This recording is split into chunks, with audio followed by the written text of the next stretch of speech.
Hi Virgo, welcome to your week ahead tarot with me, Raphael from Reydiant Reality. It's an absolute pleasure to have you. Thank you so much for being here. Thank you so much for joining me. Quick note, my readings are for your sun, moon and ascendant sign. So whether you're a sun, moon or rising sign Virgo, this is for you. And I always advise that you watch all three to get a clearer, more complete picture of how they're going to speak to you. With that said, remember they are general readings. Not everything's going to resonate with everybody, and that is just fine. You should always use your own discernment. Before we start, as always, I would like to bless my deck of cards with all forms of love, light, peace, prosperity and abundance. And I pray that the messages that come through are ultimately clear and concise. They help you on your path to your highest vibrational good. So for your your key to the week this week, you've got the Tower card. Now, Cancer had this card in this space as well, and the first thing that I said to them was this week, don't force it, don't rush it, right? All the planets are direct now, which means we've got that forward momentum, we've got that direct motion energy, and there is kind of like this force, like this energy that we all have that's kind of pushing us forward. Because you've got the Tower card this week, I'm kind of inviting you to say yes. Start pushing forward, start moving forward, start making things happen, but don't force it.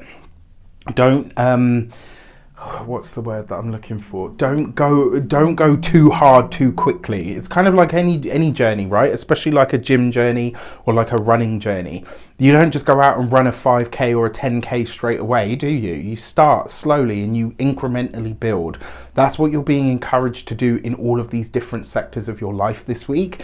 There could also be a big realization or potentially a crisis point that happens this week that gets you to shift or readjust how you are moving forward with something. Now, for your actions and options, you've got the Knight of Pentacles. So in this deck, it's called the Son of Pentacles, but it is the Knight of Pentacles.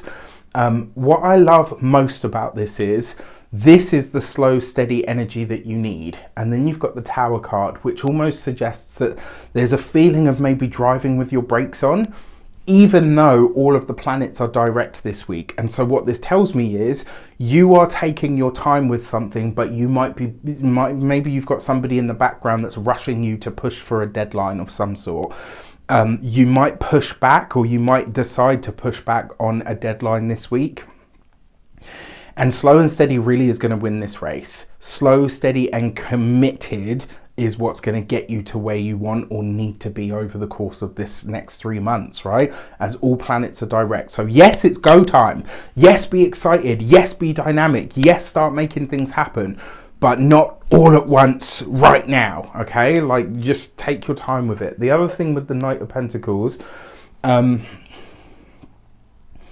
almost want to say to you, like, whatever you're applying pressure to, again, incrementally. You don't just go and pick up the, 170 kgs at the gym.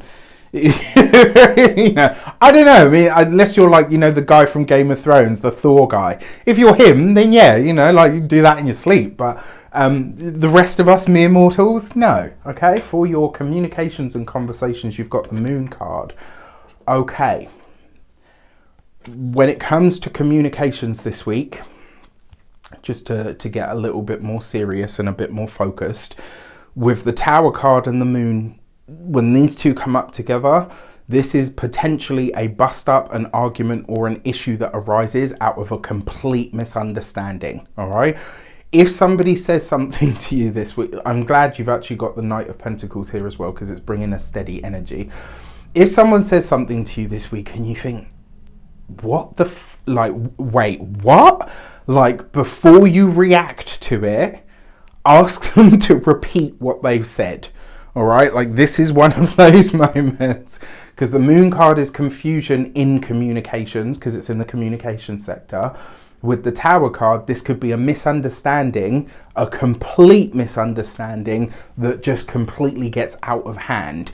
Now, another way that this could also show up for you, though, it doesn't have to be that. Another way that this could show up, a blast from the past that literally knocks, like when you meet someone, maybe it's somebody that you had a big falling out with, maybe it's somebody that you dated, and whatever it is, you could have someone reach out to you this week. Because it's the Tower card, I would say it's probably going to be through social media, maybe through an email, maybe even a phone call, you know, at a hazard. Maybe you get maybe you run into them in person, and it just completely off-puts you because you're like, oh my gosh, I never thought I would see you again.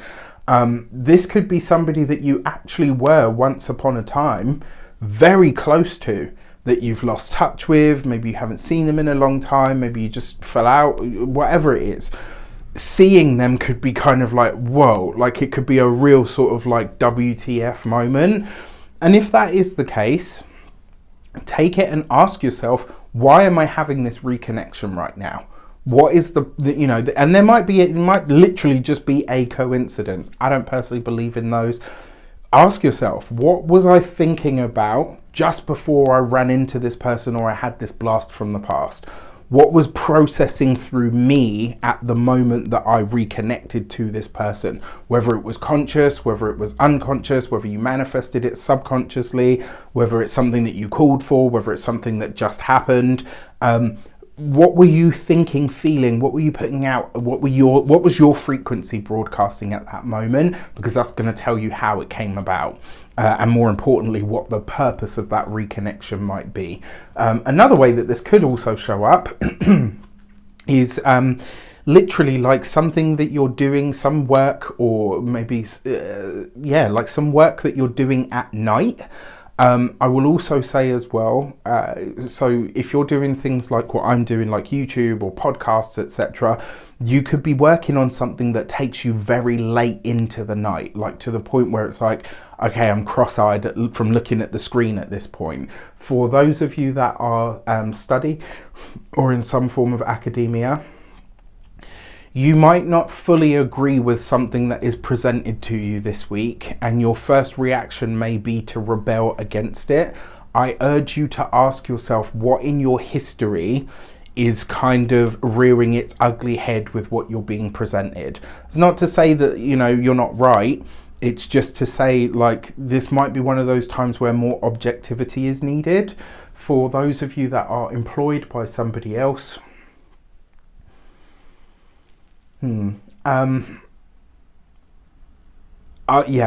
if you're employed by somebody else, an idea that you'd already put forward could now be implemented, and it might be that somebody else is taking credit for it. I'm really sorry if that happens. What I will say to you is find a way to bring it up, and if you've got the receipts, then, you know, find a way to work those into the conversation. Especially if somebody else has kind of ridden your coattails and is now getting accolades and bonuses and stuff. That's unfair. You know, I hated it. Did anyone else hate hearing that when they were a kid? Life's not fair. We used to say to your parents, oh, that's not fair. And they'd be like, life's not fair. I used to say to my mum, like, no, you're not fair. It's like, let's just keep it going. Sorry, I'm just laughing at myself now. For those of you that are business owners, entrepreneurs, solopreneurs, people that work for themselves, you might have a minor hiccup with some kind of tech. And, you know, the annoying thing about this is it might be something that you've done a lot of work on to avoid having a problem, and for some reason it still happens. It's temporary. It's nothing being broken beyond repair or to blowing up to smithereens. It's just an annoyance more than anything else. When it comes to your those of you that are retired and no longer working, for a lot of you, it looks like you're either getting back to an old hobby or pastime.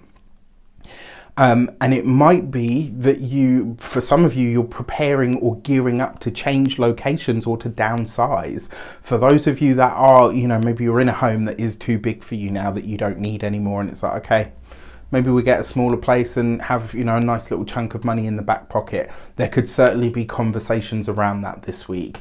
However, you know, it's the moon card, and so the memories could be really strong, and that might be the thing that sways it. For your love and relations, you've got the Ace of Swords. For those of you that are partnered, married, or in long-term commitments, some kind of paperwork or documentation here. Looks like there's been an issue with it and you're resolving it. It will go ahead now and it will start to move, but it could be a little bit intense in that case. For those of you that are single, reconnection with someone from the past. Look, I'm going to be honest. If you've been with me long enough, you know I always say, listen, there's a reason they're your ex, there's a reason they're in your past. However, I am not the be all and end all, and when tarot has a different message, I will give you that message. This actually could be a week where there may possibly be on the cards a reconnection with somebody from your past. Because it's the Ace of Swords, there's a frankness about the conversation. It's going to be very emotional. It is the Moon card, so maybe you're not seeing everything 100% clearly, but there could be some big realizations through talking to this person. And it will go one of two ways. Either you kind of say, okay, now that we know this, do we want to try again?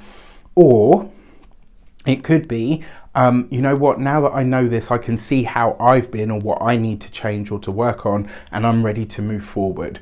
So it could just be that you reforge a friendship with an old partner or an old lover, and you know, maybe that is enough. If you are reconnecting, it will be a completely fresh start. So, you know, you would think about moving into a different place together. You would think about, you know, completely different way of doing or having that relationship. For your money and materials, you have the Death card. So this, especially with the Tower card, and because you've got the Moon as well, I wouldn't be surprised if there is some kind of sudden expense this week. And there's a few ways that this could show up. Because the Moon card is present, it could potentially be some kind of water problem, issue or damage. I hope that's not the case, I touch wood. It could also be, for a select few of you, if you have things like inheritances and stuff going on at the moment, there might be some kind of hold up or delay around that. And there's like a little bit of confusion about who's getting what or what goes where. It's not going to be for long term, and it's not going to be completely detrimental. It's just kind of, it happens now and it's very annoying. For your physical health and vitality, the Death card, especially with the Moon and the Tower card, this could be, I'm not a doctor, I'm not giving medical advice, this isn't a diagnosis. What I am saying is there is a potential, if you've got any problems with your reproductive system or your sexual, you know, health, it's potentially a water-based issue. You know, obviously in intercourse, you know, I can say this to you guys, sex, you pass fluids. This is something to be mindful of, all right? Especially with the Tower, the Moon and the Death card. You just want to be really mindful about how you're playing. If you know, if you're single, or even if you're poly and you're, you know, have multiple partners, this would be a week to really look after your own health. And then when it comes to the other thing as well with the Death card and health, it could literally be that you have a crisis point with a healing situation. So let's say you've had a chronic illness, you might have a really big flare up this week, and then once you have it, it kind of topples, it goes up and then it topples down and then it goes away. So I'll give you an example. Although I'm still asthmatic now, when I was very little, so when I was about 9-10 years old, I had, no, I was older than that. I think it was about 11 or 12. I had the worst asthma attack I've ever had in my life. And at that point, I genuinely thought I was going to die. Like, my eyes closed, everything just kind of closed in. My lips were completely blue. It was really, really scary experience. And I remember one of my uncles said that will be the last one that he ever has. Like, I spent from the age of like 3 to 6, basically, I was in and out of hospital with my asthma because it was really bad. And when I had that final one, he said, although it might never go away, that will be the last one that you ever have. And I feel like this might be a similar issue. It's like where you have something that comes up, it's so intense, but you never have it like that again. And then it kind of pretty much goes away. I still need an inhaler because I'm still asthmatic, but I've never had, you know, touch wood, since then, never had anything as bad as that. And then when it comes to the home and environment, Okay, look, I gotta be really honest. For those of you that have fur babies, it is a potential. I'm not going to say any more than that, but it's just something I want you to be, you know, a heads up on. All right. Outside of that, it's going to be an interesting week for you guys. All right, but not a bad week. Just there's a lot here to process, I guess. With that said, I wish you an abundance of all of that good stuff. Take care of yourselves. Let me know in the comments how it shapes up. I will see you soon.